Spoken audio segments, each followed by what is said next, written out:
My wife secretly enrolled me in a toxic masculinity reform program without telling me. I found the emails. I said nothing, but enrolled her in codependency recovery at the same center. When we both showed up for orientation, the counselor had some interesting questions. I, 32 male, discovered my wife Ramona's 30 little scheme completely by accident.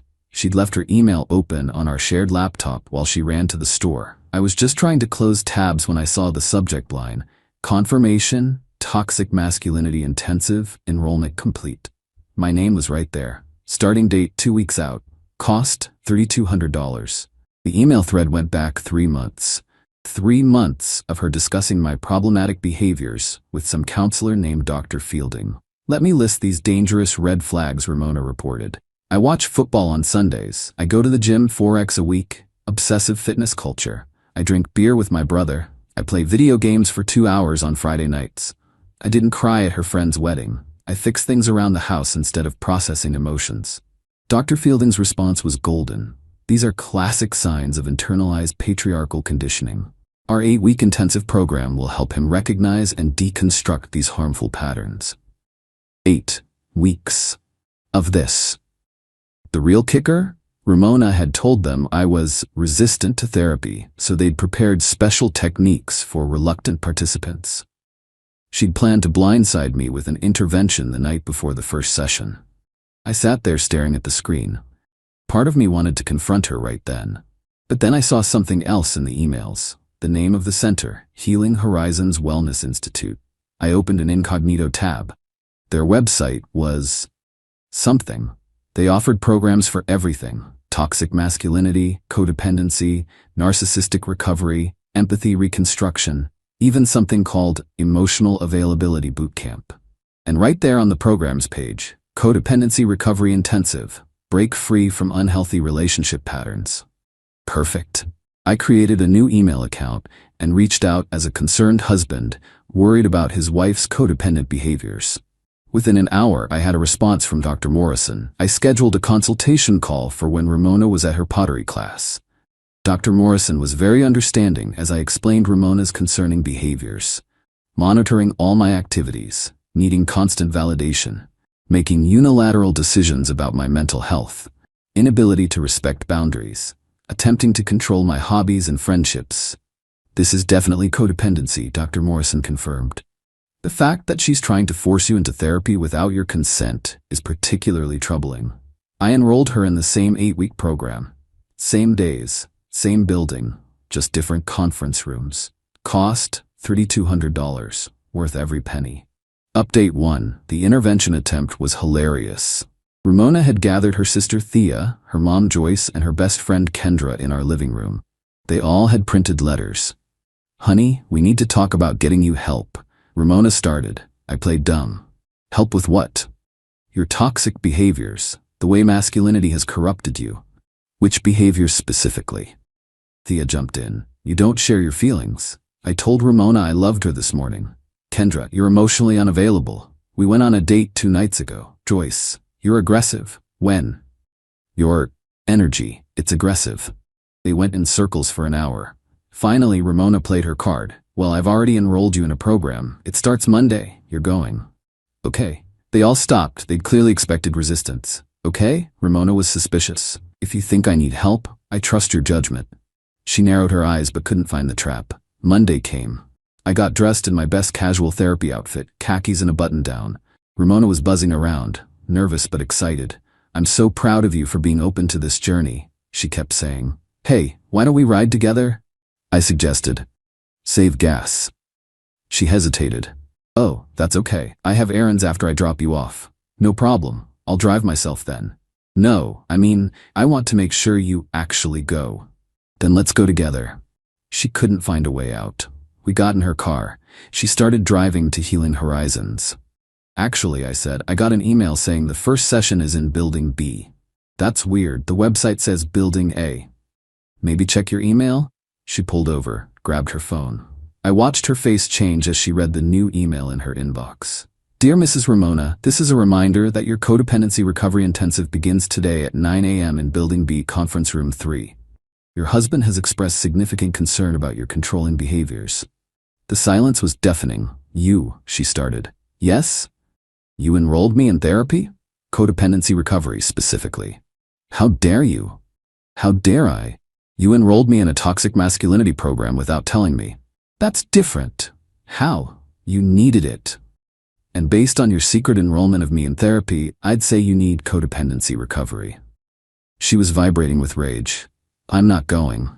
Neither am I then. You have to. I already paid. So did I. Guess we're both out $3,200. We sat there in the parking lot for 20 minutes. Finally, she said, fine, I'll go to mine if you go to yours. Deal. We walked into Healing Horizons together, checked in at reception, and went to our separate rooms. The receptionist's face when she realized we'd enrolled each other was priceless. Update 2. That first day was wild.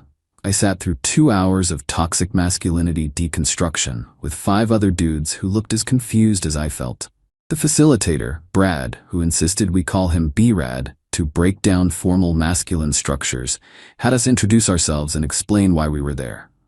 My wife signed me up, was the response from literally every single guy. Meanwhile, Ramona was apparently having a time in her codependency session. She texted me exactly 73 times during my 2-hour session. This is ridiculous. They think I'm controlling. How is caring about you codependent? Your therapist is probably not even qualified. This is abusive. You're gaslighting me. I'm leaving. If you don't leave too, we're getting divorced. I didn't mean that. Please respond. Why aren't you responding? When we met in the parking lot, she was crying, but not sad tears, rage tears. They made me do a worksheet about boundaries. They said I violate yours. What did you put? I said I don't because you don't have any boundaries because toxic masculinity destroyed your ability to have them. And what did they say? That was a codependent response. The drive home was silent until she exploded. You know what? Fine. I'll do the stupid program and you'll do yours, and at the end, we'll see who was right. Sounds good. But here's where Ramona made her fatal error. She assumed I'd drop out. She started telling everyone I was in therapy for toxic masculinity, spinning it as her victory. Posted on social media about being a supportive wife helping her husband grow. Her mom called me. I'm so proud of you for finally admitting you have problems. Her sister texted, maybe you'll finally be good enough for Ramona. Kendra started a group chat called Ramona's Husband Recovery Journey, where they discussed my progress. Little did they know I was thriving in my program. Turns out, when you don't actually have toxic masculinity issues, the program is pretty easy. I became B-Rad star student just by being a normal person. The other guys started calling me the natural. Meanwhile, Ramona was struggling. Hard. Update 3. Everything came to a head during week 3's family integration session, where they brought both programs together for joint exercises. Picture this. 6 guys from toxic masculinity recovery, sitting across from 6 women from codependency recovery. The facilitators, B-Rad and Dr. Morrison, clearly didn't know that Ramona and I were married to each other. The exercise was role-playing healthy relationships. They paired us up randomly. I got paired with a woman named Goldie. Ramona got paired with a guy named Rex. B-Rad. Now practice setting a healthy boundary. Rex to Ramona. I need Tuesday nights for my bowling league. But what if I need you on Tuesday? Ramona, remember, his needs are valid independent of yours. But if he loves me, shouldn't he prioritize me? That's codependent thinking. Meanwhile, Goldie and I were crushing it. Me, I'd like to spend Sunday watching the game. That sounds reasonable. I'll make plans with my friends.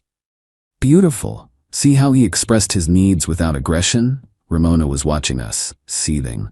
Then came the bomb. Dr. Morrison asked, does anyone want to share how their partner responded to them being in recovery? Ramona's hand shot up. My husband is also in therapy here, and... Oh, wonderful, Dr. Morrison interrupted. It's so healthy when both partners work on themselves. Is he in anger management? Toxic masculinity recovery. B-Rad perked up. Wait, what's his name? The room went dead silent as they put it together. B-Rad and Dr. Morrison exchanged looks. Dr. Morrison cleared her throat. Ramona, did you enroll your husband without his consent? For his own good. And, B-Rad looked at me, did you enroll your wife in response? I thought she could benefit from codependency recovery. The other participants were trying not to laugh. Rex actually said, damn, that's cold, and got a high five from two guys. Dr. Morrison, this is highly irregular. You both enrolled each other in therapy as, what, revenge? Treatment, I corrected. She diagnosed me with toxic masculinity. I diagnosed her with codependency. Neither of you are qualified to diagnose anyone. Ramona stood up. This is his fault. He's manipulating everyone. Dr. Morrison, Ramona, please sit down. This reaction is, don't therapize me. She stormed out. I stayed and finished the exercise with Goldie, who whispered, your wife seems fun. That night, Ramona went nuclear, called her mom, sister, Kendra, even her book club. Told them I was weaponizing therapy and making a mockery of mental health. Joyce called me immediately. How could you do this to Ramona? Do what? Get her help for her codependency. She's not codependent. Then why is she unable to let me make autonomous decisions? Because you make the wrong decisions. According to who? According to what's best for your marriage. Who determines that? Ramona, obviously. That's literally codependency, Joyce. She hung up. Update 4 week 5 was when everything shifted. Ramona had been hate attending her sessions, but something Dr. Morrison said finally hit home. I only know because Ramona came home and word vomited the entire session. Dr. Morrison asked me why I felt responsible for your feelings and behaviors. I said because I'm your wife. She said being a wife doesn't mean being your emotional manager. I said that's literally what marriage is. She said no, that's codependency. Then she asked when I last did something just for me, without considering how it would affect you or our relationship. And I couldn't answer because everything I do is about us, or you, or making sure you're who I need you to be. That sounds like a breakthrough. It's not, it's propaganda. But then, she paused, then she asked why I was so afraid of you being yourself. What did you say? Then I'm not afraid, I just want you to be better. Better than what? Than what you are. The weight of that statement hung between us. Ramona, do you even like me? Of course I love you. That's not what I asked. Do you like me? As I am? Silence. That night, she called Thea crying. I heard the whole thing through the bedroom door. Maybe I am codependent. I enrolled him in therapy without asking. I check his phone. I track his location. I get anxious when he does things without me. I've been trying to fix him for 3 years. Oh God, Thea, what if I'm the problem? Thea's response was apparently, you're not the problem. You just care too much. Even Ramona recognized that as enabling. Meanwhile, I was having my own revelations in toxic masculinity recovery. Not about toxic masculinity, I didn't have that, but about how many of the guys there were in the same boat. Their wives had enrolled them for crimes like working on cars, not wanting to talk about feelings 24/7, having male friends, enjoying sports, being introverted. One guy, Felix, was there because he didn't cry at his father's funeral. His wife said it was emotional constipation brought on by patriarchal conditioning. He said, I processed my grief privately. I cried alone. Just because she didn't see it doesn't mean it didn't happen. B-Rad actually agreed with him. Update 5 week 7 brought the accountability circle, where we had to bring our partners to witness our growth. Ramona decided this was her chance to expose me. She invited Joyce, Thea, and Kendra to witness my confession of toxic masculinity. What she didn't know was that B-Rad had actually become somewhat enlightened about the whole situation. He'd been doing some reflecting on how many men were force-enrolled by partners. The session started with B-Rad asking each man to share what he'd learned. When it got to me, I stood up. I've learned that I don't have toxic masculinity. I have normal, healthy masculine traits that my wife pathologized because she wanted to control my behavior. I've learned that watching football isn't toxic, going to the gym isn't toxic, having emotions different from what my wife expects isn't toxic. What is toxic is being enrolled in therapy against your will by someone who claims to love you. The room erupted.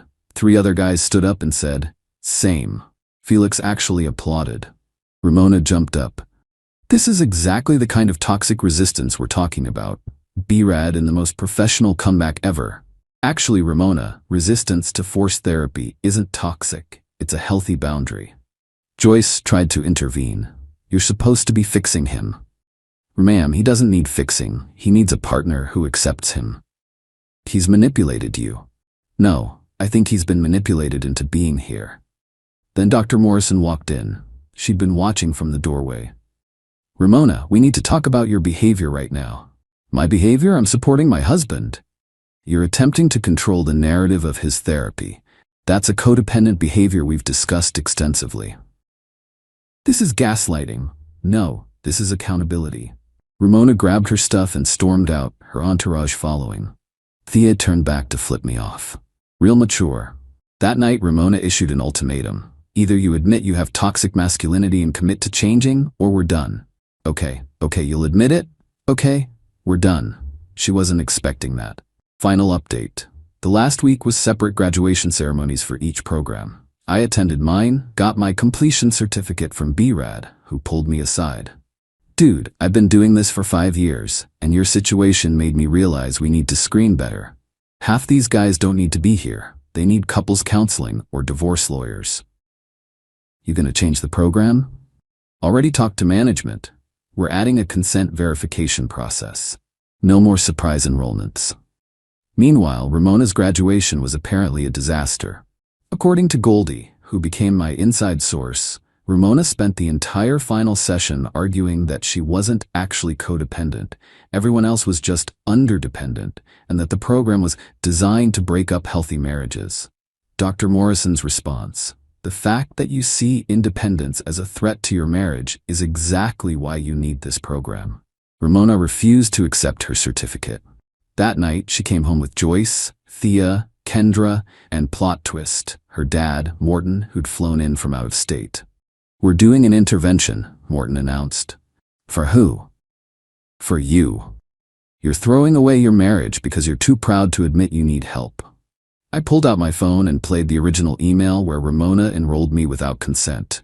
Then I played the audio I'd recorded of her admitting she wanted to fix me into someone else. Morton listened to the whole thing. Then he turned to Ramona. "You enrolled him secretly? For his own good. That's not okay, sweetheart. Dad, you're supposed to be on my side.